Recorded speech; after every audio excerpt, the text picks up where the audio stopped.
안녕하세요. 저는 30대 초반 직장인입니다. 얼마 전까진 결혼을 한 유부녀였지만 지금은 그 생활을 모두 정리하고 돌아온 솔로가 되었네요. 가끔씩 결혼한 친구들이랑 이런저런 얘기를 할 때면 항상 하게 되는 얘기가 바로 시댁이었는데 지금까지 제가 알고 있던 사람들 중에서는 저를 당해낼 수 있는 사람이 없었어요. 그만큼 전 대단한 시댁을 만났는데요. 저의 이야기를 들려주고 싶어서 이렇게 글을 작성해 보게 되었습니다. 3년 전 만난 남편은 다정하고 따뜻한 사람이었어요. 이렇게 배려심이 많은가 싶을 정도로 말투 자체도 온화했지만 화 한 번 내지 않고 허허실실 웃기만 하는 사람이었죠. 저는 약간 제 생각을 적극적으로 표현하는 편이었는데 남편은 좋은 게 좋은 거다 생각하는 편이었거든요. 저와 정반대의 성격인 남편을 보고서는 결혼을 결심했답니다. 결혼하기 전 남편에게서 가장 많이 들었던 얘기는 바로 시모에 대한 얘기였어요. 남편 말로는 어릴 적부터 시부는 별로 가정에 관심이 없었고 오로지 시부만이 가정을 위해서 일도 하고 살림도 하고 심지어 시댁도 돌봤다고 하더라고요. 그런 모습을 보고 자라면서 자신은 절대로 그런 아버지가 되지 말아야 되겠다는 생각과 함께 어머님에 대한 존경심을 가지고 있었어요. 우리 어렸을 때만 하더라도 솔직히 가부장적인 아버지들도 많았잖아. 그래서 나도 아주 어릴 때는 그렇구나 생각을 하고 살았었거든.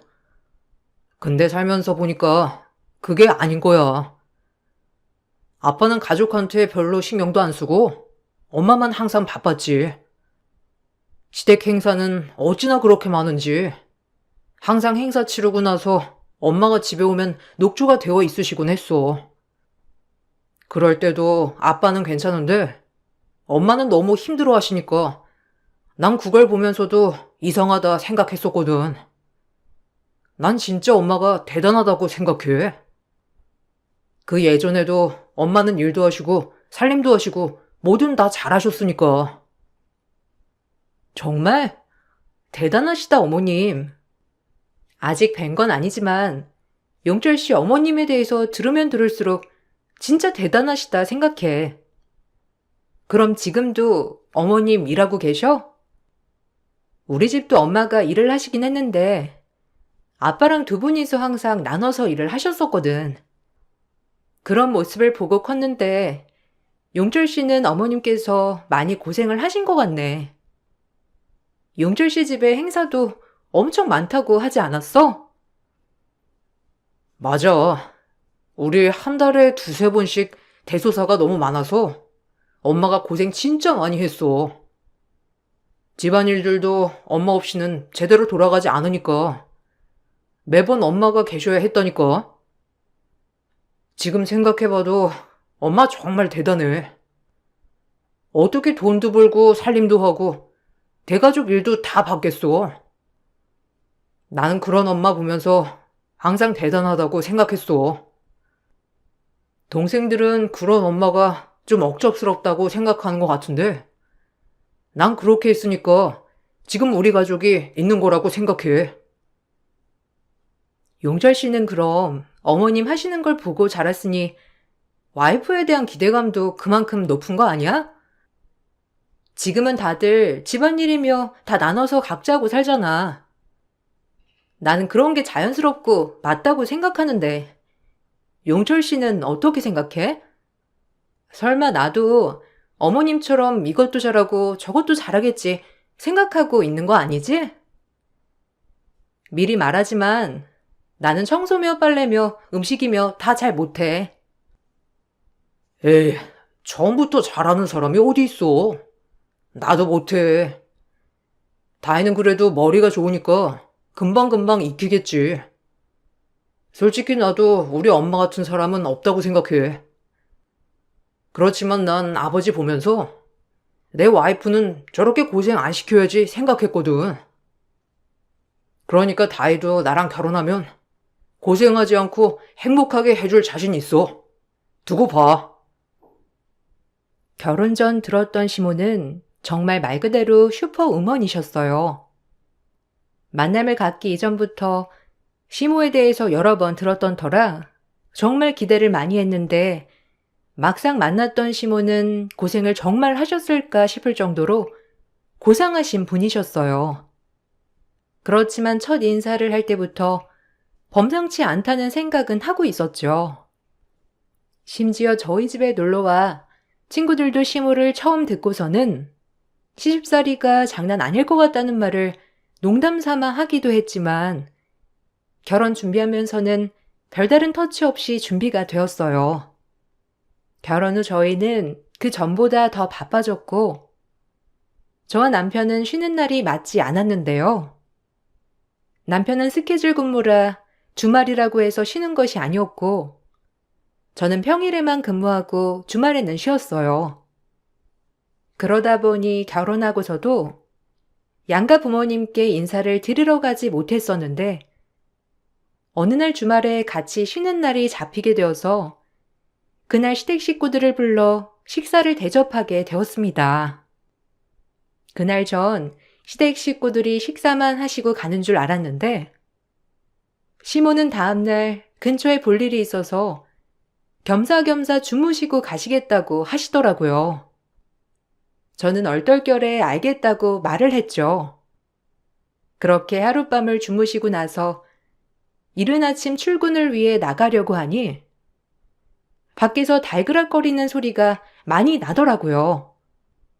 급하게 나가고 보니까 어머님께서 저를 발견하고는 허겁지겁 손짓하며 조용히 오라고 하셨죠. 너는 남편이 자고 있는데 그렇게 벌컥벌컥 문을 열고 나오니?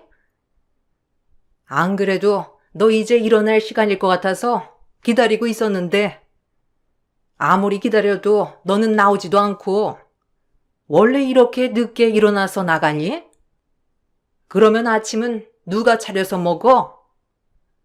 혹시 우리 아들한테 아침 차려가지고 알아서 먹으라고 하고 나가는 건 아니지? 아, 저희가 아침에 뭘 먹으면 속이 좋지 않아서요. 요즘은 출근하고서 아침 대신 먹을 수 있는 것도 있어서 집에서 먹고 나가지 않아요. 근데 어머님, 새벽부터 뭐 하시고 계시는 거예요?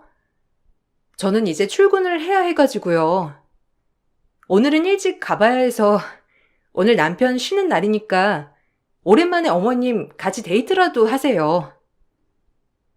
무슨 나랑 데이트를 해?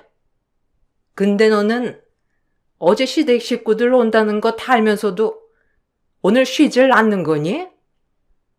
우리가 온다고 한 지 벌써 몇 주나 전인데 미리 회사에 말해서 양해 구하고 쉴 수 있는 거 아니니? 안 그래도 너랑 우리 애랑 쉬는 날 너무 달라가지고 내가 걱정을 많이 했는데 결국 이렇게 쉬는 날 같이 있지도 못하고 가는 거야? 네, 어떻게 하다 보니 그렇게 됐네요. 그래도 어제 어떻게 시간 잘 맞아가지고 다 같이 밥 먹을 수 있어서 다행이었던 것 같아요. 안 그래도 어제 어머님 일찍 나가신다고 하셔가지고 걱정 많았는데 조금 이따 나가시면 용철 씨랑 같이 아침 드시고 가세요. 오늘 여기 주변에서 볼 일 있으셨다고 하셨죠? 아니 뭐 그건 취소돼가지고 할 일은 없는데 그것보다는 너 아무리 그래도 다음에는 다음날 쉬는 날 맞춰서 쉬어. 그래야 이렇게 시부모님 한번 주무시고 가시면 같이 시간도 보내고 더 좋지 않니? 이렇게 해야 점수도 따고 그러는 거야.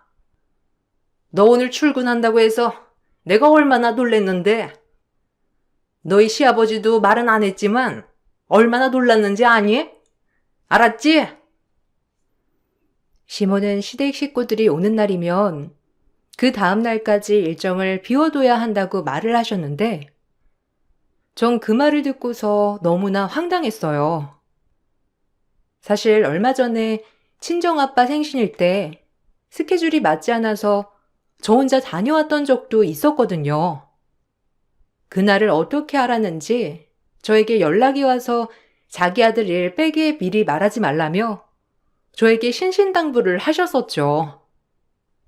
스케줄이 맞지 않아서 혼자 간다고 하니 현명한 행동이라고 저를 칭찬하셨던 분은 어디 가셨는지 갑자기 시댁 식구들이 오면 다음날까지 시간을 비워둬야 한다고 하니 너무 황당했습니다. 시모는 그 이후로도 무슨 일이 있다면서 전날 저희 집에서 잠을 잤다가 다음날 갑자기 일이 취소되었다며 그대로 신혼집에 있다가 내려가시기도 했습니다. 전 처음에는 시모가 시부랑 같이 단둘이 있는 게 불편해서 그런가 싶었어요. 아무래도 가정에 소홀했던 아버님이니 서로 마주치는 게 힘든 걸까 싶었는데 막상 결혼을 하고 보니 그런 건 아니더라고요. 남편 말로는 저와 연애를 하기 몇 년 전에 일을 그만두셨다고 하셨고 시부는 그럼에도 불구하고 생활비도 제대로 주지 않아 종종 소일거리를 했다고 했는데 막상 겪어본 시부는 생각보다 성실하신 분이셨고 무뚝뚝하지만 누구보다 가정적인 분이셨어요. 30년 넘게 한 곳에서 일을 하셨고 직급도 높으셨을 뿐만 아니라 시댁에는 매년마다 시부가 시간을 내서 해외고 국내고 여행을 갔던 사진들이 가득했죠. 거기다가 가끔씩 시댁에 가면 집안 청소며 빨래며 설거지까지 시부께서 많이 하고 계셨어요. 오히려 밖에 나가 계시는 건 시모였죠. 그러면서 시모와 남편이 하는 말이 정말일까 생각을 많이 했습니다. 어느 날 시댁 가족 행사가 있었을 때가 있었는데 그날은 회사에서 중요한 일이 있었고 이미 결혼 전부터 정해진 일정이었기 때문에 참석을 하지 못했죠. 그런데 행사가 끝나고 나서 시모는 저에게 전화를 해와 엄청 화를 내시더라고요.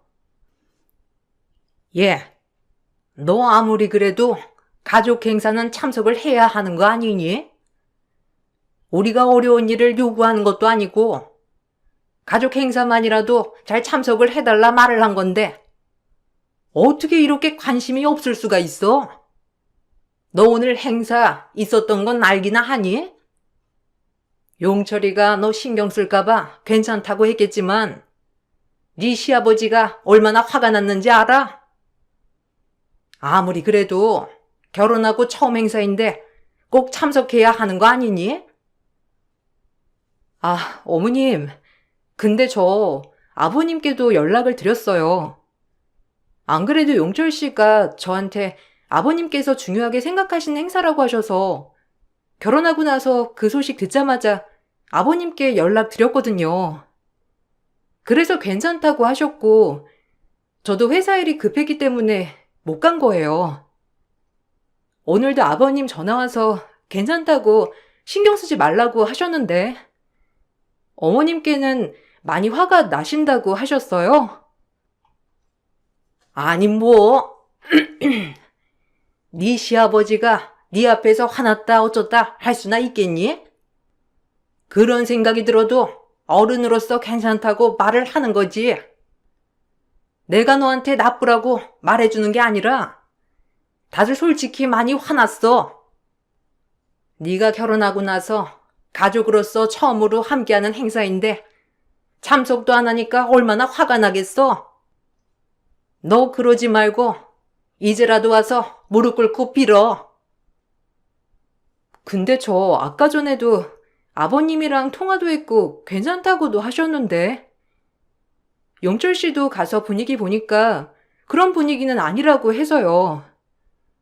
어머님, 그리고 저 지금 당장 나가서 거기까지 갈 수 있는 상황이 아니에요.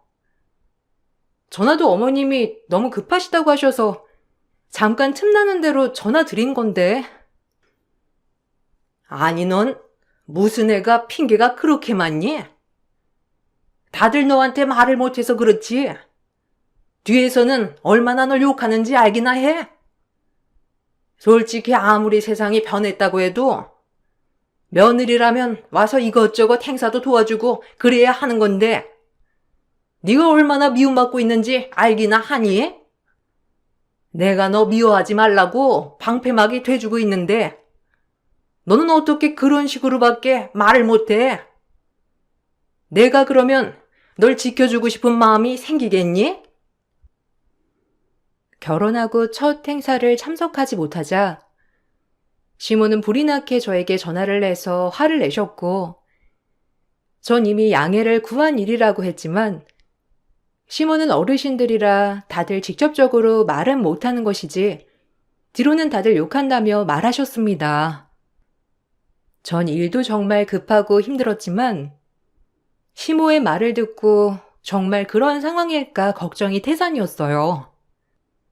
나중에 행사를 마치고 집으로 온 남편에게 물어보니 다들 궁금해는 했지만 참석하지 않았다고 화를 내는 분위기는 아니었다면서 오히려 잘 마무리했다고 하더라고요. 그땐 왜 시모가 저에게 그렇게 말을 했을까 의아했는데 점점 시간이 지나면서 시모는 제 길을 잡고 싶었구나 점점 느껴지곤 했어요. 특히나 시모는 아들은 너무 귀중한 몸이지만 저는 한낱 아들 몸시종에 불과하다고 생각하는 것 같았는데 그게 딱 보였던 때가 바로 제가 몸살이나 며칠 휴식을 갖고 있을 때였습니다.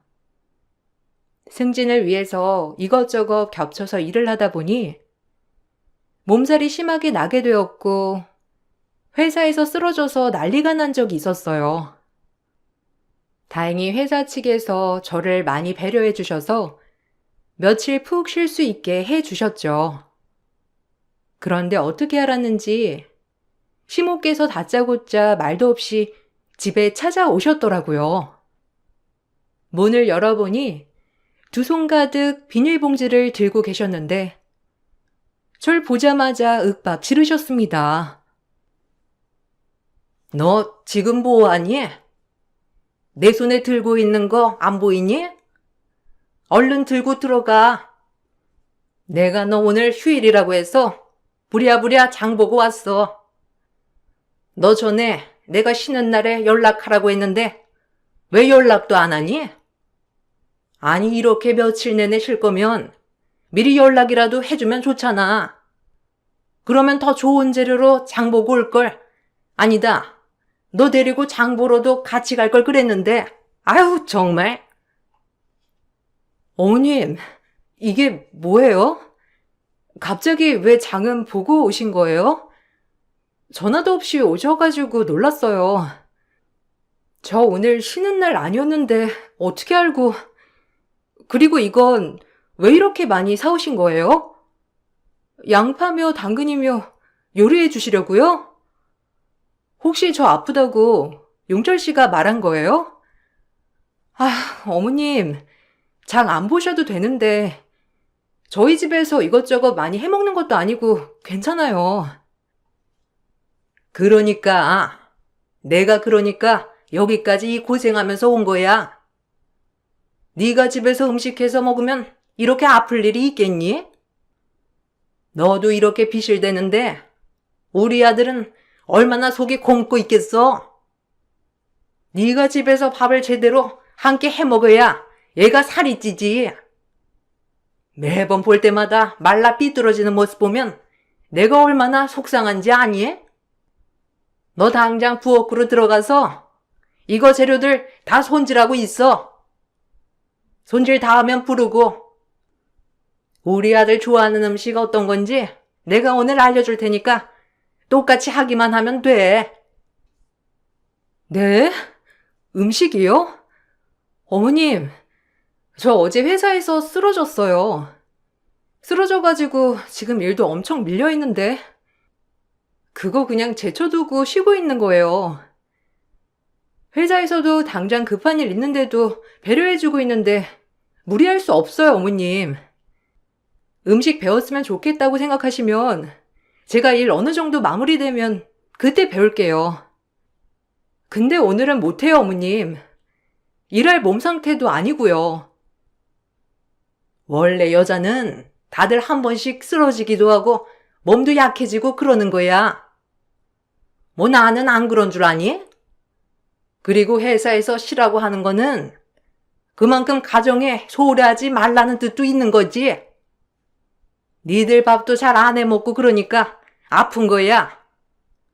밥 잘 해 먹으면 이렇게 쓰러져서 골골댈 일이 있겠니? 네가 이렇게 쓰러지면 우리 아들 속은 어떻겠니?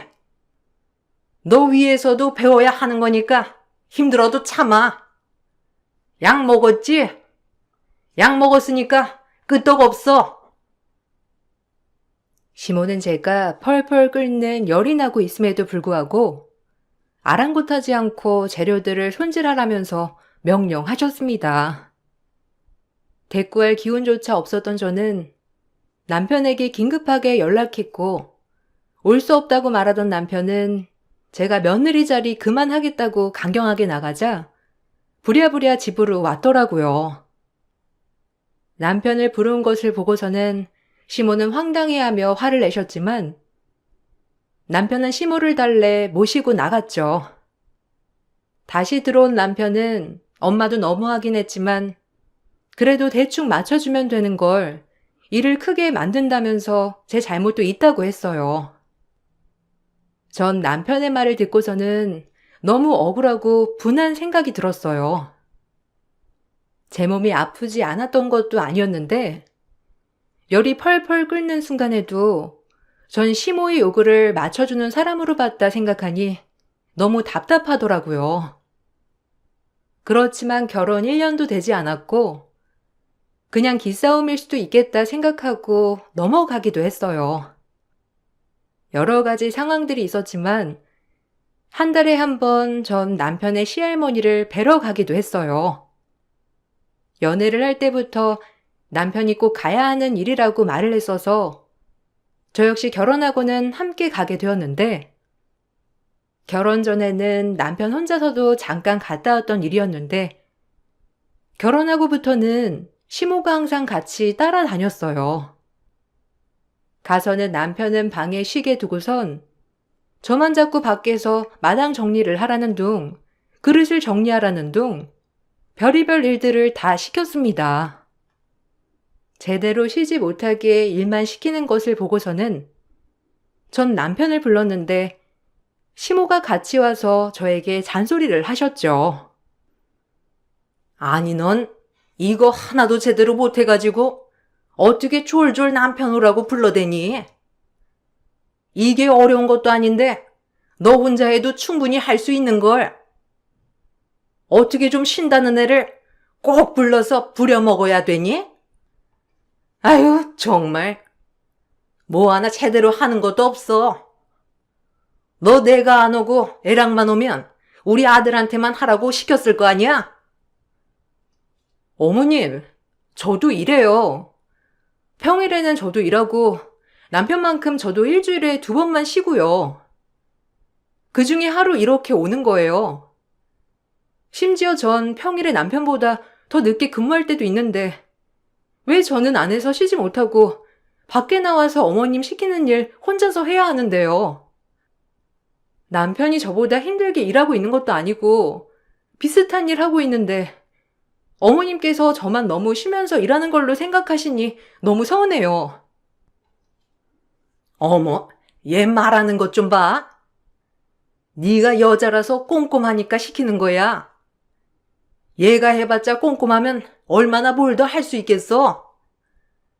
땡볕에 얼굴만 익지. 너는 여자잖아.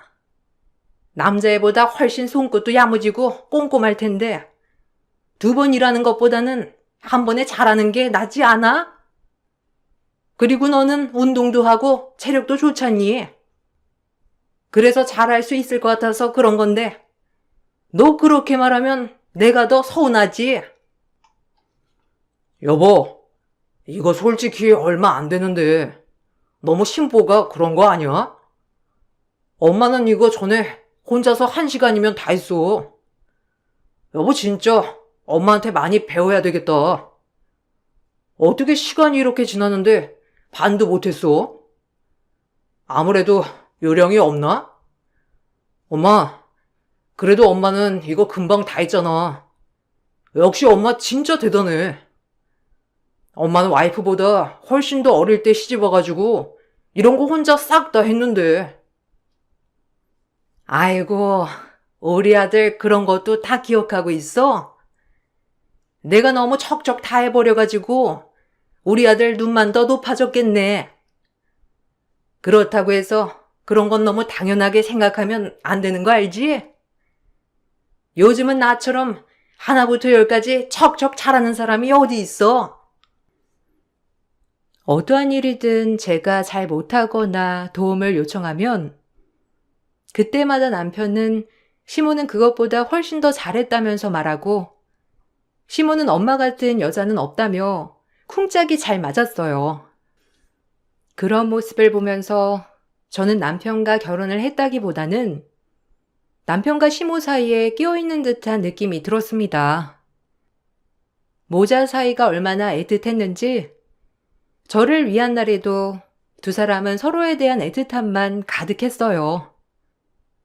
제 몸을 버려가면서 열심히 일을 한 끝에 전 승진을 하게 되었어요. 사실 결혼도 하고 그 사이 컨디션도 좋지 않아서 승진은 물 건너갔구나 싶었는데 정말 좋은 기회로 승진을 하고 연봉도 훨씬 더 높아졌죠. 남편과 오붓하게 축하 파티를 열려고 하니 남편이 갑자기 시모가 근처에 볼 일이 있어서 오셨다면서 같이 저녁을 먹자고 하더라고요.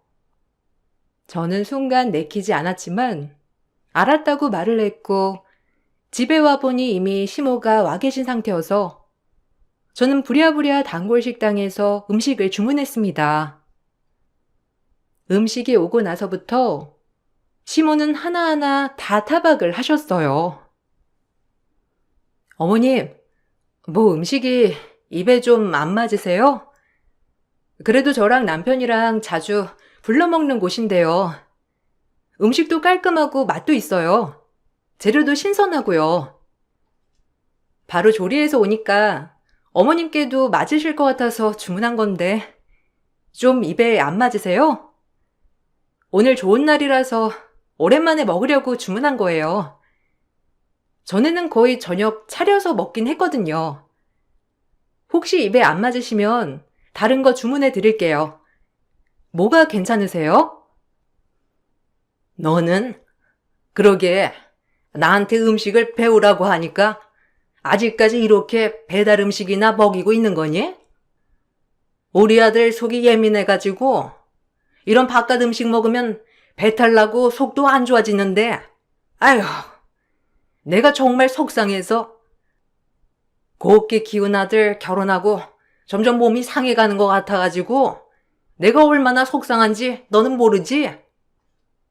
네가 아이도 없으니까 지금 내 맘 모르겠지만 나중에 아이 낳고 나서는 다 공감할 거야. 아이, 엄마, 왜 그래? 요즘은 그래도 다 이렇게 먹어. 솔직히 엄마처럼 그렇게 일도 하면서 살림도 하고 저녁 매번 차려주는 여자가 어디 있다고 그래? 엄마밖에 없지. 난 솔직히 결혼하고 나서 엄마가 진짜 대단하다는 거 다시 한번 느꼈어. 어떻게 아이도 키우고 집안일도 알아서 척척 잘하고 난 벌써부터 걱정이 태산이야. 아이 낳고 나면 어떨지 엄청 걱정된다니까. 아유, 그러게나 말이다. 우리 아들 너무 힘들겠네. 네 아빠 팔자 닮아야 할 텐데 내가 매번 바랬는데 밖에서 일만 하고 들어와서 집안일 하나 신경 쓰지 않고서 떠받들여주는 와이프 만나서 고생 안 하고 살면 좋았을 것을. 네가 내 팔자를 닮아가지고 밖에서 일도 하고 집에 와서도 따뜻한 밥 한 끼 제대로 대접도 못 받고. 에휴. 엄마, 왜 울어? 나 그래도 잘 지내고 있어. 엄마도 옛날 생각하니까 눈물 나는구나. 에이, 엄마가 이렇게 마음이 여리다니까. 워낙 마음이 여려가지고 사람들한테도 맨날 싫은 말도 한 번 못하고 잘해주기만 하다가 상처만 받고. 여보도 우리 엄마 봐서 알겠지만 이렇게 이 나이 때에 순수하고 여린 사람이 얼마나 있겠어. 이해하지? 승진까지 해서 기분이 최고로 좋았던 날이었지만 제 앞에서 대성통곡을 하시는 바람에 전 그렇게 좋아하던 음식도 한번 먹어보지 못했습니다. 그렇게 시모를 달래주면서 식사 시간은 끝나고 말았어요. 정작 제 승진 얘기는 입도 뻥끗하지 못했죠. 그 후에도 남편은 시모가 속상해 하신다면서 집에 보내지 말고 신혼집에서 재우겠다고 하며 자신이 거실에서 엄마와 같이 자겠다는 말도 하더라고요. 정말 어처구니가 없었습니다. 그렇게 시모는 아들은 세상 귀중하고 소중한 사람이고 며느리는 무수리 정도만 생각을 하셨던 시모에게, 그리고 그런 시모를 세상에서 제일 멋있는 사람이라 생각한 남편에게 좋지 않은 마음들이 점점 쌓일 때쯤 결국 한 사건을 계기로 전 마음을 돌렸습니다. 어느 날 남편이 갑자기 연락이 와서는 안방을 비워달라고 하더라고요.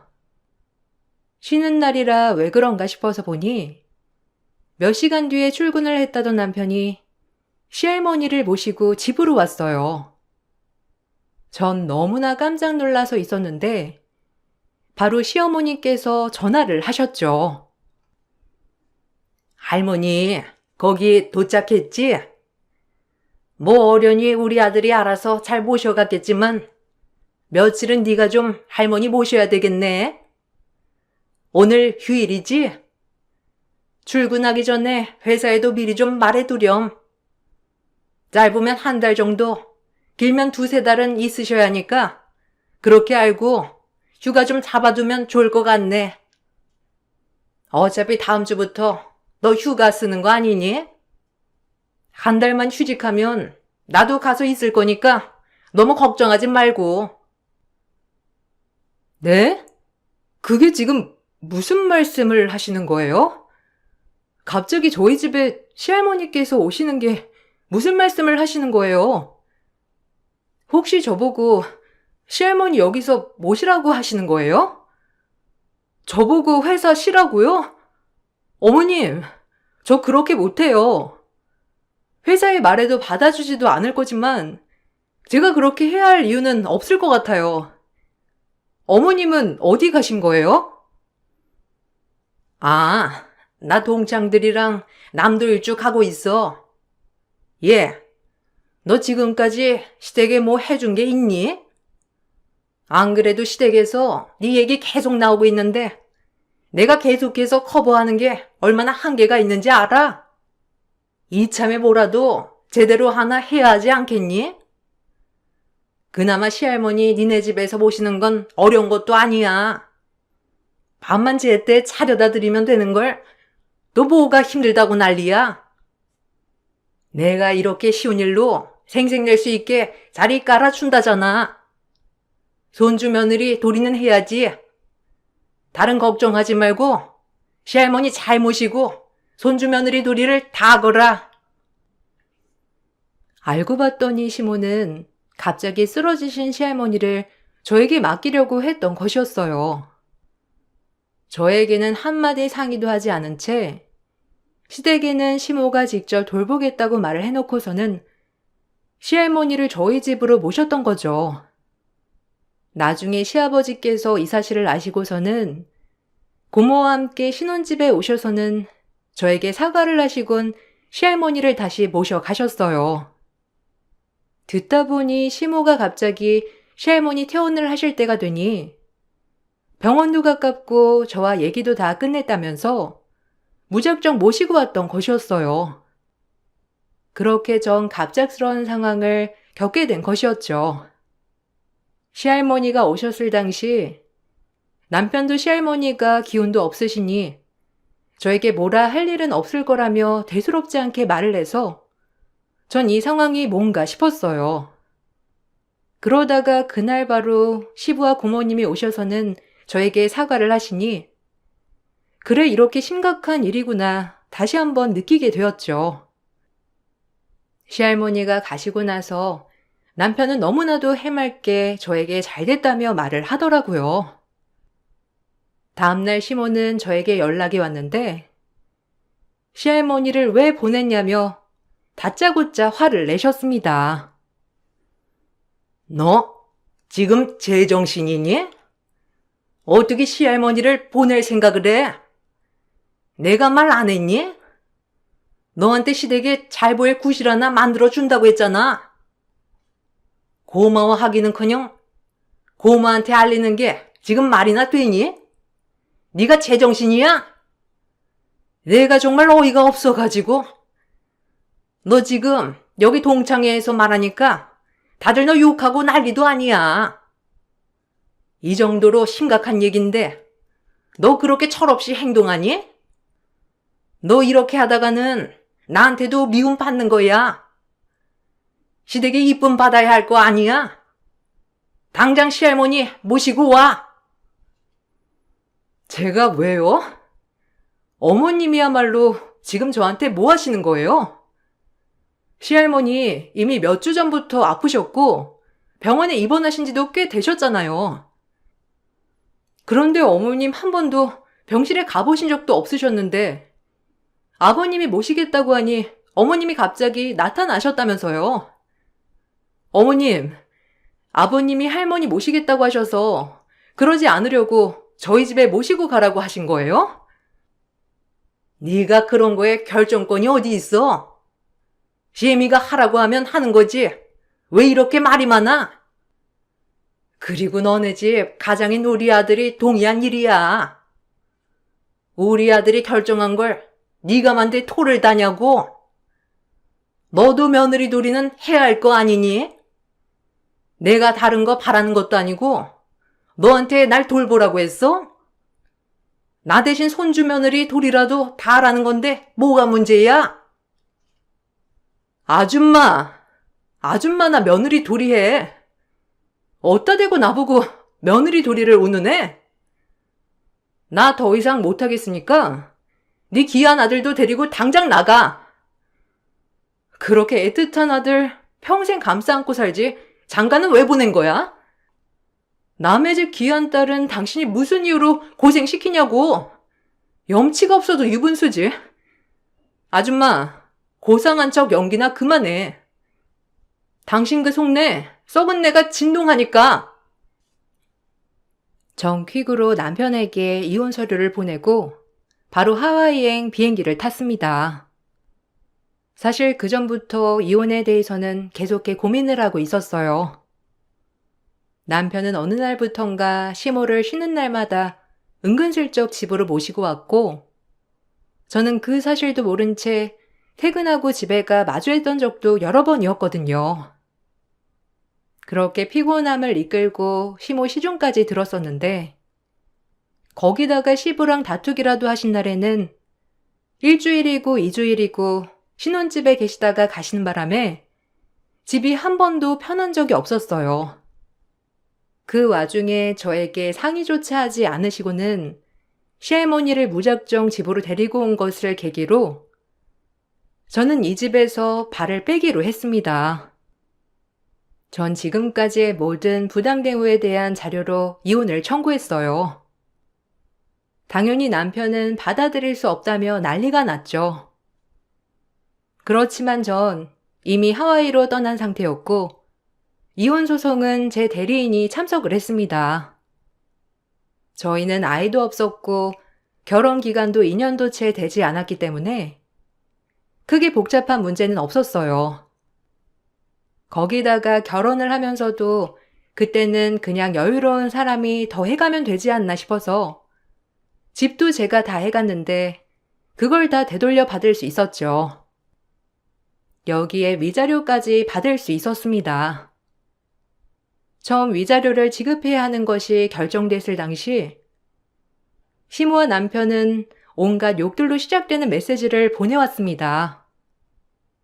나중에 그걸 다 수집해서 증거로 신고를 하고 나서야 잠잠해졌어요. 하와이는 승진을 하게 되면서 해외 지사로 1년간 지원 근무를 하게 된 것이었고, 그렇게 1년이 지나고 난 후에 전 남편을 오랜만에 만났습니다. 여보, 아니, 다혜야. 아무리 그래도 우리 헤어질 땐 헤어지더라도 이렇게 얼굴 보고선 헤어지면 좋잖아.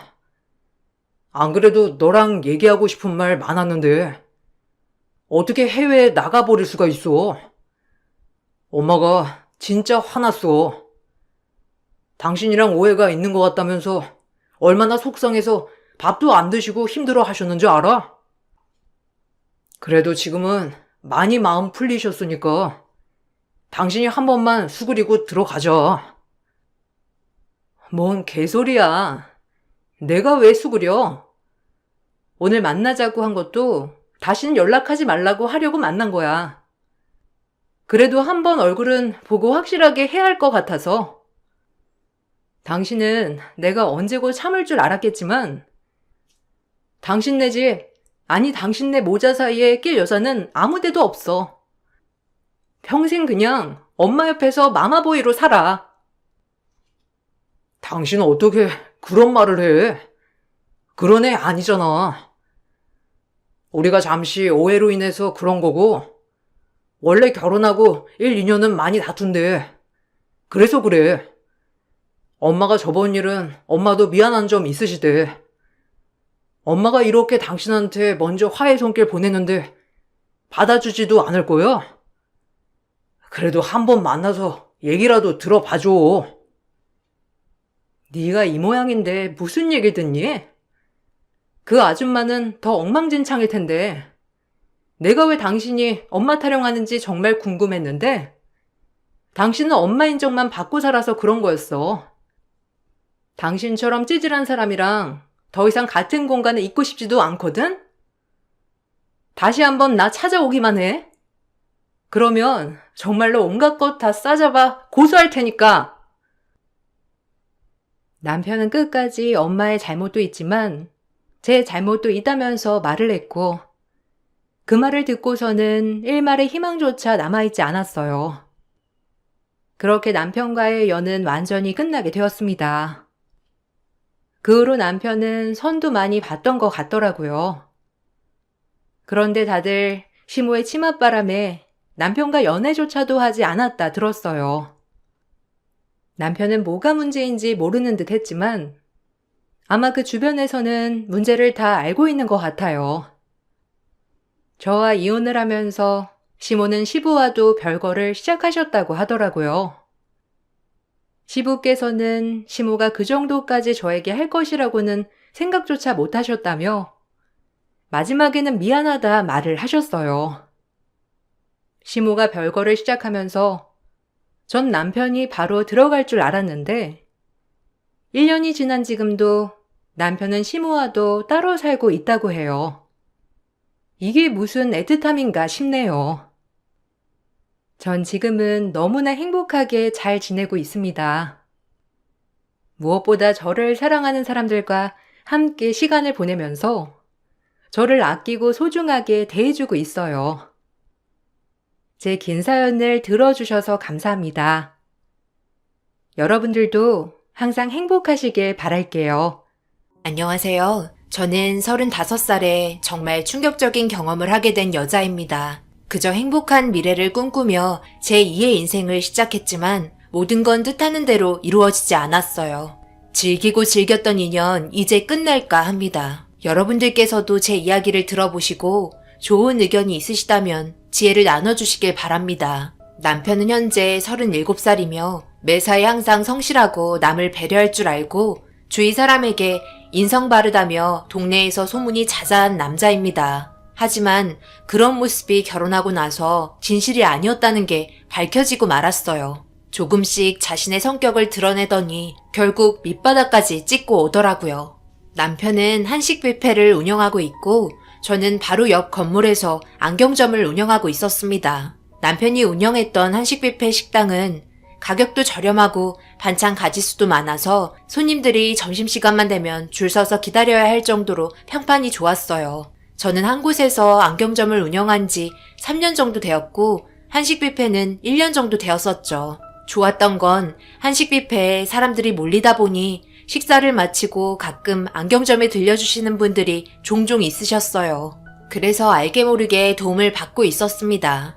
저는 아침 저녁만 먹는 스타일이라 점심은 간단하게 커피 한 잔만 하는데 그날따라 괜시레 가고 싶더라고요. 그래서 저도 줄 서서 기다린 다음 식당 안으로 진입했죠. 요금은 선불이라고 하길래 돈을 지불하고 제 앞사람 따라 음식과 반찬을 한가득 담고 자리를 잡았습니다. 워낙 사람이 많다 보니까 제 옆에 앞에 할 것 없이 바짝 붙어서 밥을 먹었어요. 좀 불편한 감은 있었지만 음식은 맛있었습니다. 배가 좀 차니 주변 환경을 보게 되더라고요. 주방에는 일하는 아줌마 몇 분 계셨고 한 남자는 밝게 웃으면서 손님들과 대화를 하고 있었습니다. 맛은 어떤지 입맛에 맞는지 이런저런 대화를 이어나가는 걸 볼 수 있었죠. 주변 병원에 있던 직원분들도 많이 오시더라고요. 안경점에 혼자 있을 때는 조용한 매장 분위기 때문에 금세 몸이 처지거나 잡생각이 많이 났었는데 한식 뷔페 식당은 시끌벅적하고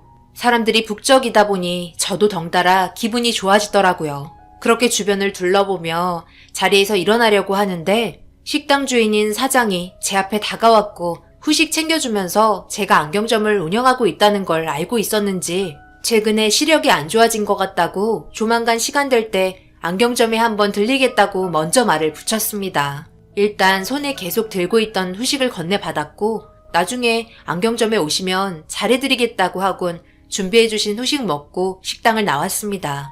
첫인상이 나쁘진 않았어요. 좋은 관계를 유지할 수 있을 것 같았습니다. 그 뒤로 저는 가끔 식당을 찾았고 이 남자도 가끔 안경점을 찾아왔어요. 일회용 렌즈도 하나 구입하더라고요. 그런 시간들이 자주는 아니더라도 가끔 얼굴을 보게 되면서 친분이 쌓이게 되었고 꽤 좋은 관계를 유지하게 되었어요. 그렇게 남편과 저는 결혼까지 하게 되는 인연으로 이어졌습니다. 결혼하자마자 남편이 달라진 건 아니에요. 처음에는 정말 잘해줬었죠. 이 남자가 없는 삶은 상상하지 못할 정도로 저에게 엄청난 비중을 차지하고 있었습니다. 그런데 남편 지인분과 함께 식사를 하게 되는 자리가 마련이 되었고 거기서 한 번도 본 적 없던 행동과 말투에 제가 상처까지 입게 되는 상황이 왔어요. 그동안 연락 좀 하고 지내지. 뭐가 그리 바쁘다고 이제야 연락하냐? 사는 게 바빠도 서로 얼굴 볼 수 있는 시간은 되잖아. 자주는 아니더라도 이렇게 잠깐씩 밥이나 먹으면서 사는 얘기 좀 하자. 우리가 보통 인연이냐? 초등학교 때부터 쌓아온 우정을 너무 쉽게 버리려고 하지 마라. 우리 아내도 현욱이 너 얼마나 보고 싶어 했는데 살이 좀 찐 것 웬 달라진 건 없네. 얘기만 듣다가 실제로 얼굴 보니까 너무 잘생기셨어요. 어쩜 아내분께 먹기 좋게 음식도 잘라주시고 우리 남편은 자기 먹기 바빠서 그런 배려 하나도 없는데 아내분 너무 부러워요. 남편 하나는 잘 만나셨네요. 그렇죠. 저 없으면 아무것도 못해요. 이렇게 챙겨줘야 한다니까요. 손이 한두 군데 가는 게 아니에요. 어쩔 때는 내가 아내와 사는 건지 7살 먹은 딸이랑 사는 건지 헷갈릴 때도 있어요. 생각보다 귀찮은 부분이 얼마나 많은데요. 저니까 데리고 살고 있죠. 남들 같았으면 벌써 두 손 두 발 들고 떠났을걸요? 안 그래 여보?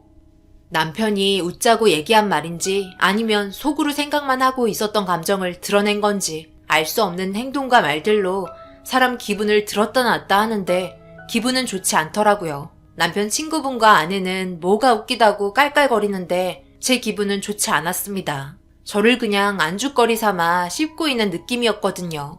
보통 이런 자리에서는 아내를 치켜 세워주지 않나요? 하지만 남편은 저를 깎아내리기만 했어요. 그러면서 자기 이미지만 높이고 있더라고요. 자기가 항상 배려하고 착하니까 뭐든지 그냥 넘어간다는 식으로 좋은 이미지를 남기려고 하는 것 같았어요. 그 와중에 또 저를 잘 챙겨줍니다. 남편 친구 아내분은 그런 모습이 보기 좋고 부럽다며 남편을 뚫어지게 쳐다보고 있었고 정말 기분이 좋지 않았어요. 그렇게 식사 자리가 끝나고 남편은 다음에 또 만나자는 약속과 함께 차에 올라탔어요. 집에 가는 동안 아무 말 없이 창밖에만 쳐다보고 있으니 괜히 눈치가 보였는지 저에게 말을 붙이더라고요. 하지만 저는 대꾸도 하지 않았어요. 그냥 웃자고 한 얘기인데 기분 상했어? 별 뜻 없이 말한 거야. 그런 거 가지고 너무 마음에 담아두지 마. 내 성격 알면서 그래? 당신 성격 알고 있는데 그런 행동을 하니까 더 당황스러웠던 거야. 아무리 그래도 내가 상처받을 건 생각 안 했어? 오늘 있었던 일은 나랑 싸우려고 막 뱉은 말 같았다고. 당신은 좋은 이미지로 남겠지만 상대방이 나를 생각할 땐 어떻겠어? 그런 거 하나하나 생각하면서 말을 해야 한다고. 앞으로는 조심해줬으면 좋겠어. 남편은 제가 기분이 상했다는데도 이해하지 못했어요. 자기는 아무 감정 없이 얘기한 거기 때문에 저에게 욕먹을 이유 없다면서 되려 자기가 억울하다고 화를 내고 있었습니다. 더 이상 아무 말도 하고 싶지 않아 고개를 돌렸고 한동안 냉전이 흘렀죠. 그때가 처음 싸웠던 것 같아요. 그렇게 며칠이 지나고 그래도 미안한 마음이 조금은 들었던 건지 저에게 먼저 다가왔고 남편의 사과를 받아주게 되었습니다. 다시는 생각 없이 말하지 않겠다는 약속도 받았죠. 그런데 그런 행동이 쉽게 고쳐지지 않았어요. 밖에서는 저를 엄청 잘 챙겨주면서 저를 엄청 사랑하고 있다는 표현을 계속 보여줬지만 집에 들어오는 순간 손가락 까딱 안 하고 음식물 쓰레기조차 버려주지 않는 완전 딴 사람으로 변해 있었죠.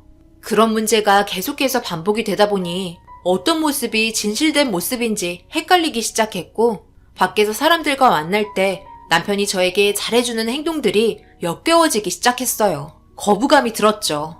그런데 그런 행동들이 어디에서부터 시작이 된 건지 알 수 있는 계기가 있었어요.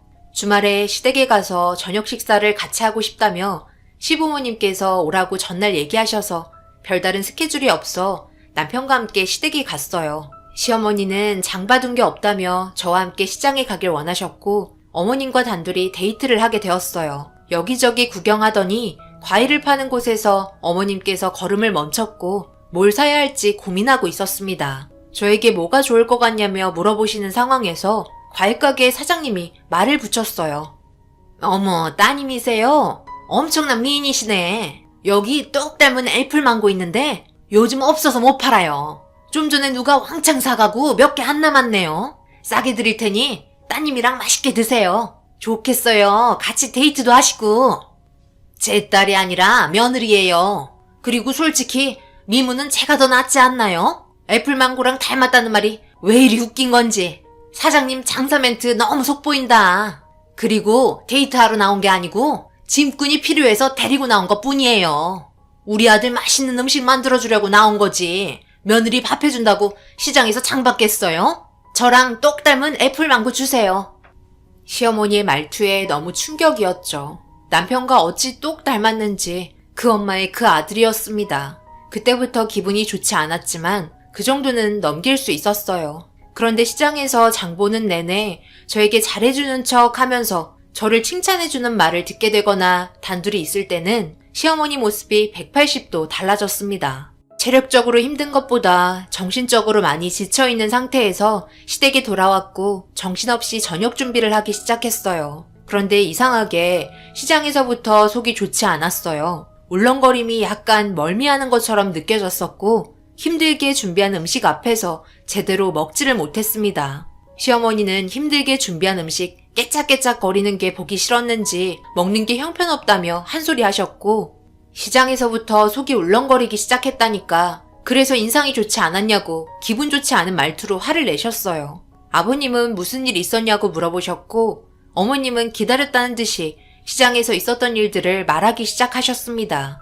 그런데 제가 봤을 때 분명 시어머니가 잘못한 부분들이 있는데 그냥 고개만 끄덕일 뿐 아버님과 남편은 별 반응이 없었어요. 이런 일이 한두 번이 아닌 듯 했죠. 그렇게 힘겨운 식사 자리가 끝이 나고 속이 너무 메스꺼려 누워 있어야 할 것 같아 양해를 구하고 남편이 지내던 방에 들어가 누웠어요.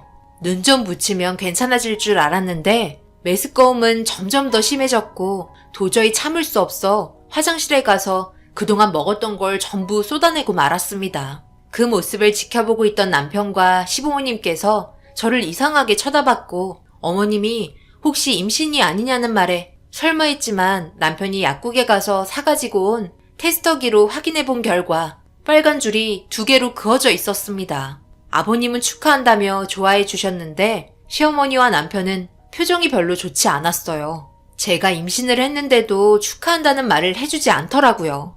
집에 도착해서도 아무 말 하지 않는 남편의 모습에 정말 실망을 했고 너무 서운한 나머지 결국 한 소리하고 말았습니다. 내가 임신을 했는데 어떻게 축하한다는 말 한마디 하지 않는 거야? 당신은 내가 임신한 게 싫어? 결혼 전에는 아이 둘 정도 낳고 행복한 가정을 꾸리는 게 자기 꿈이라고 말했으면서 막상 내가 임신하니까 두렵니? 아니야, 기분 좋아. 그런데 아직까지 얼떨떨해서 그래. 오늘은 나 좀 먼저 잘 테니까 할 일 하고 들어오든지 해. 의미심장한 목소리로 남편은 빠르게 방으로 들어갔어요. 그냥 무시하는 것 같아 너무 짜증이 났고 화가 치밀어 올랐습니다. 그래서 문을 열고 남편에게 너무 서운하다며 눈물을 흘리자 그제서야 축하한다며 무뚝뚝하게 말해줬어요. 그날 하루 종일 눈물을 흘렸습니다. 저는 잠도 제대로 잘 수 없었던 상황이었는데 남편은 아주 푹 잘 잤는지 새벽같이 식당으로 향했어요. 작은 방에서 누워있는데 문도 열어보지 않고 나갔습니다. 뒤늦게 안경점 오픈하고 하루 종일 축 처져 있는데 얼굴 한번 보러 오지 않더라고요. 결혼하고 나서부터 점심시간에 매일같이 남편 식당에 들러 밥을 먹었는데 그날은 가고 싶지 않아 그냥 배달시켜 먹었습니다. 전화 한 통 없이 밥은 먹었는지 궁금하지도 않는지 점심시간이 지나도 안경점에 찾아오지 않았어요. 바로 옆 건물인데 너무하다고 생각했죠. 임신했다는 말을 듣는 순간부터 남편의 태도가 너무 바뀌는 바람에 이건 아닌 것 같아 진지하게 대화를 해보고자 식당으로 찾아갔어요. 그런데 남편이 보이지 않더라고요. 그래서 주방 아줌마께 물어보니 아침에 같이 나가지 않았냐고 이상한 말을 하시길래 자세하게 설명을 해달라고 말을 하는 순간 아침에 어떤 여자랑 같이 차 타고 나가는 거 봤다는 충격적인 말을 듣게 되었습니다. 그 자리에서 남편에게 전화했지만 받지 않았어요. 임신한 아내가 있는데 바람 피울 거라고 전혀 생각하지 못했는데 그런 말을 듣게 되니 정신적인 충격에 휘청거렸고 저는 다시 안경점에 들어왔습니다. 남편의 하루 일과를 조사해 볼 필요가 있을 것 같아 창밖을 쳐다보며 고민하고 있는데 남편 차가 지나가는 게 보였고 저는 허겁지겁 매장문 잠그고 옆 건물 주차장으로 향했어요. 숨을 헐떡이며 몰래 숨어 지켜보고 있는데 남편이 주차를 끝내고 차에서 나오더라고요. 그런데 앞좌석에서 저번에 만났던 남편 친구 아내분이 내리는 걸 목격하고 말았습니다. 왜 남편 차에서 내리는지 전혀 알 수 없었어요. 그런데 저와 처음 데이트할 때 보여줬던 자상한 표정으로 그 여자와 웃으면서 대화를 하고 있었고 도저히 그 모습을 보며 참을 수가 없어서 남편 앞으로 다가갔죠. 앞뒤 사정 안 보고 어떻게 그럴 수 있냐며 임신한 아내 두고 대놓고 바람 피운다고 남편을 밀치며 눈물을 흘렸어요. 제가 난리를 치자 친구 아내분이 저를 말렸고 그 여자에게도 화를 내려고 하자 통화를 하면서 뒷좌석에서 누군가가 내렸습니다. 바로 남편 친구분이었죠. 통화를 하던 도중 급하게 끊더니 왜 그러냐며 당황스러워했고 저도 그 모습을 보고 정말 당황스러웠어요. 친구분께서 거리처와 통화를 하고 있어서 차에서 내리지 못하고 있었던 거였죠. 제가 본 둘의 눈빛은 그게 아닌 것 같았는데 친구분께서 뒷좌석에서 서류들을 꺼내더니 통화하면서 서류를 훑어봐야 할 것 같아 뒷좌석에 앉았다며 대신 상황 설명을 해주기 시작했어요. 제 얼굴은 너무 빨갛게 변했고 죄송하다고 사과한 후에 빠르게 안경점으로 향했습니다. 좀 더 신중했어야 했는데 저를 웃긴 여자로 볼 것 같아 너무 창피했어요. 남편은 뒤이어 안경점으로 오더니 그런 걸 의심하냐며 친구가 운영하는 사업 물건들이 자기 식당에 설치하려고 견적을 보고 있었다며 자기 이미지 깎였다고 화를 내고 나갔습니다. 그때부터 너무 위축이 된 나머지 남편이 하는 일에 대해서 전혀 관여하지 않았어요. 그리고 가끔 부부 모임이 있을 때 남편은 어떤 상황에서든지 간에 웃음을 잃지 않았고 단둘이 있을 때는 표정 싹 바뀌어서는 저를 무시하고 짜증도 많이 냈죠. 이런 일들을 반복해서 겪게 되니 정신적으로 많이 힘들었나 봐요. 이혼을 하고 싶었습니다. 하지만 아빠 얼굴 한번 못 보고 아이가 자라야 한다는 게 너무 가슴이 아팠어요. 남편의 이중적인 면들 때문에 힘들다고 얘기하니까 자기는 노력하고 있고 가정에 정말 충실히 잘하고 있다며 오히려 자기가 서운하다는 표현을 하더라고요. 주변에 이런 사람 본 적 있어요? 남들한테는 웃음까지 팔며 정말 자상한 이미지로 각인되어 있는데 정작 가족이나 배우자한테는 막말하거나 태도가 싹 바뀌는 사람이 있나요? 여태껏까지 경험해 본 적 없다가 남편의 행동을 보니 정말 너무 힘이 들었습니다. 그렇게 참고 또 참으며 시간을 보내니 어느덧 제 뱃속의 아이는 무럭무럭 자라서 출산이 임박해질 정도의 만삭이 되어 있었어요. 숨쉬기가 힘들 정도로 걷기가 힘들었습니다. 태어날 아기를 기다리며 안경점도 잠시 문을 닫아야 할 것 같아 물건을 정리하고 있었는데 시어머니가 갑자기 저희 매장에 찾아오셨어요. 괜찮은 안경 하나 받길 원하셨습니다. 어머님은 마음에 드는 안경 하나를 고르시면서 중요한 개모임이 있다며 외모에 상당한 신경을 쓰고 있었어요. 개모임 하시는데 옷이 엄청 화려하세요. 오늘 개모임 끝나고 어디 가시나 봐요? 응, 그런 거 네가 알 필요 없고 그냥 빨리 안경이나 주거라. 시간 없다. 다른 사람들 벌써 도착했겠다. 너 출산하면 내 자유 없어지잖니. 산후조리 해달라고 할 거 아냐? 아들 낳아달라고 입이 닳도록 외쳤구만. 결국 딸이고. 에휴, 한숨만 나온다. 처음에는 아들, 딸 상관없다고 하시더니 정말 너무하세요. 성별을 떠나서 사랑해 주셔야죠. 그래도 현욱 씨 자식이잖아요. 그리고 어머님께 산후조리 해달라고 말한 적 없어요. 안 해주셔도 돼요. 벌써 산후조리 연도 다 알아봤어요. 시모는 제가 안경을 닫고 있는 걸 뺏어 가시더니 돈은 나중에 주겠다며 급하게 나가셨어요. 그런데 워낙 급하셨는지 가방을 두고 나가셨습니다. 안경만 쳐다보며 가시길래 어머님 부르며 가방을 흔들었어요. 어머님은 벌써 횡단보도 반대편에서 택시를 기다리고 있었습니다. 저보고 빨리 건너오라며 재촉하셨고 횡단보도 불이 깜빡거리고 있길래 무거운 배 움켜쥐며 급하게 걸어갔어요. 그런데 중간쯤 도착해서 빨간불로 바뀌어버렸고 제가 건너갈 때까지 차들이 기다려 주었습니다. 그렇게 무사히 횡단보도를 건너는데 갑자기 코너에서 검은색 차가 튀어나왔고 저는 너무 놀란 나머지 온몸이 경직이 되었습니다.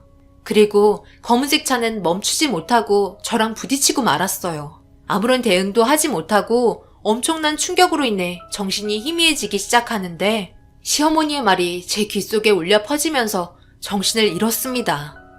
어머머머, 이를 어쩐다? 저기요, 구경하지 말고 119에 신고 좀 해주세요. 아이, 그러니까 빨리 건너왔어야지. 에휴, 내 가방 어떡해? 이거 이번에 큰 돈 주고 산 명품 가방인데. 예, 주변 사람들이 119에 신고했다니까 금방 구급차 올 거다. 큰일이네. 양수까지 터진 것 같은데. 구급차는 왜 이리 안 와? 아유, 이러다 개모임 늦겠네. 저기요, 택시. 성북동으로 빨리 좀 갑시다. 그리고 제가 눈을 떴을 때 병실에 누워 있었고 저희 엄마와 아빠가 눈물을 흘리며 옆에서 자리를 지켜주셨어요. 희미하게 눈을 뜬 상태로 손가락을 움직이니 엄마는 제가 정신을 차린 걸 확인하셨고 의사가 제 몸 상태를 체크해 주었어요. 그리고 다시 정신을 잃고 얼마의 시간이 흘렀는지 눈을 떴을 때 창밖은 저녁이 되어 있었습니다. 제 앞에는 저희 부모님과 그리고 경찰이 조사를 하고 있었어요. 다행히 제 귀는 멀쩡했는지 부모님과 경찰의 대화를 들을 수 있었습니다. 일단 사고를 내신 분은 경찰서에서 조사를 받고 있는 상태이고요. 블랙박스의 영상들도 확보를 한 상태인데요.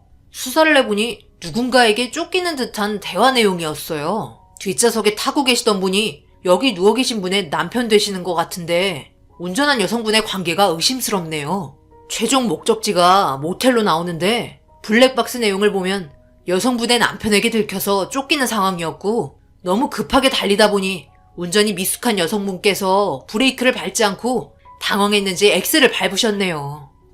엄청난 충격을 받고 말았어요. 남편은 친구 아내와 바람을 피우고 있었던 거였고 친구에게 들키자 급하게 도망치던 도중 저와 사고가 나게 된 거였죠. 온몸을 제대로 움직일 수 없을 정도로 심하게 다쳤는지 몸에 힘이 제대로 들어가지 않았어요. 그런데 잊고 있었던 게 갑자기 생각이 났고 뱃속의 아이를 확인하려고 힘겹게 팔을 움직여 배를 만졌는데 아무것도 느껴지지 않았습니다. 엄마는 제 손을 잡으며 아기는 사고로 인해 세상을 떠났다며 눈물을 흘리셨어요. 남편과 그 여자의 부적절한 관계에 제가 이렇게 됐다는 게 너무나 화가 났고 용서할 수 없었습니다. 그런 와중에 시어머니가 응급실에 오셨어요. 힘겹게 고개를 돌렸고 분노한 눈빛을 보고 제 시선을 회피하더라고요. 그리고 엄마는 남편의 행동에 대해 뭐라고 하면서 화를 내셨고 경찰은 사고 낸 여성의 사진과 남편의 사진을 보여줬습니다. 자기 아들이 맞는다며 고개를 끄덕이는 순간 갑자기 입을 틀어 막았어요. 여성의 얼굴을 보고 놀란 듯 보였습니다.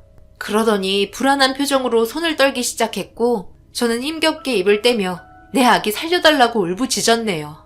제가 온전치 않은 몸으로 난리를 치자 엄마는 진정하라며 제 손을 잡아주었습니다. 저는 엄마에게 가까이 와달라고 손짓을 한 다음 사고가 났을 당시 시어머니의 행동에 대해 모두 말을 하기 시작했어요.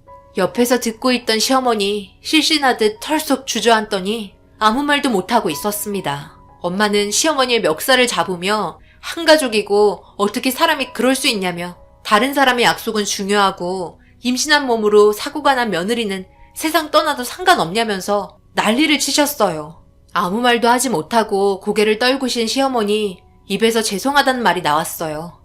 그런데 경찰이 갑자기 시어머니에게 왜 여성분의 사진을 보고 놀랐냐며 조사하면 다 나온다고 진지하게 물어보니 한참을 입을 닫고 있다가 엄청난 사실을 폭로하셨습니다. 남편 친구의 아내와 남편은 오랫동안 알고 지낸 사이였고 몰래 만나고 있었다는 충격적인 말을 듣게 되었어요. 거기에 더해 그 친구분이 사랑을 주며 함께 살고 있는 초등학생 6학년인 아들이 남편 자식이라는 말까지 듣게 되었죠. 어차피 밝혀지게 될 거라 모든 걸 털어놓으셨습니다. 엄마는 절대 용서할 수 없으니 다시는 찾아오지 말라고 머리채 잡고 내쫓으셨어요. 며느리 고통사고 났는데 계모임 간 시어머니도 이상하지만 그동안 저를 속이고 결혼까지 한 남편을 더 용서할 수가 없었습니다. 두꺼운 철판을 깔고 친구분과 만나 식사를 할 때도 차에서 내렸을 때도 둘은 저와 친구분을 속이며 몰래 만나오고 있었다는 게 너무 충격이었어요. 절대 용서할 수 없어 남편과 그 여자를 상대로 고소를 진행했어요.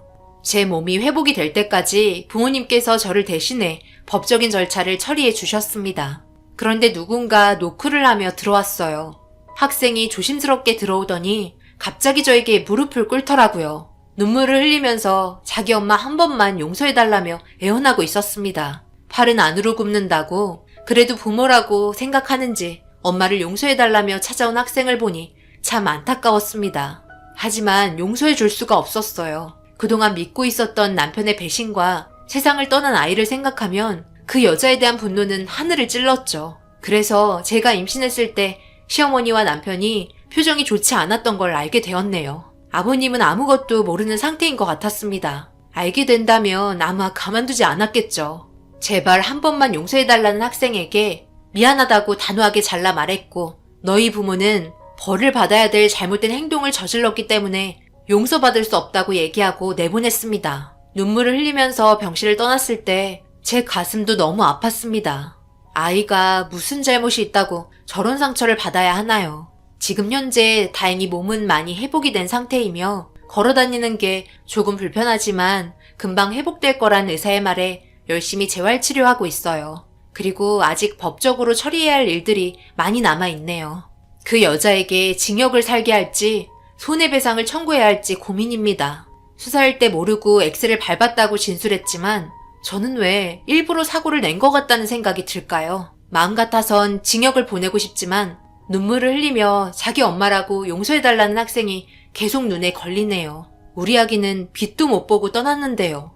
제 삶이 이렇게까지 변하게 될 거라곤 정말 생각 못했어요. 앞서 말했듯이 여러분께서 제 입장이라면 어떻게 행동하실지 의견을 주시면 정말 감사하겠습니다. 남편을 상대로 법적인 보상은 전부 해결이 되었습니다. 그 여자에 대한 처벌만 남아있는 상태죠. 저와 비슷한 경험 아마 없으시겠지만 그동안의 오랜 인생 경험 바탕으로 의견을 주시면 제가 앞으로 이겨내야 할 일들에 많은 도움을 받을 수 있을 것 같아요. 제 사연 들어주신 분들 감사합니다.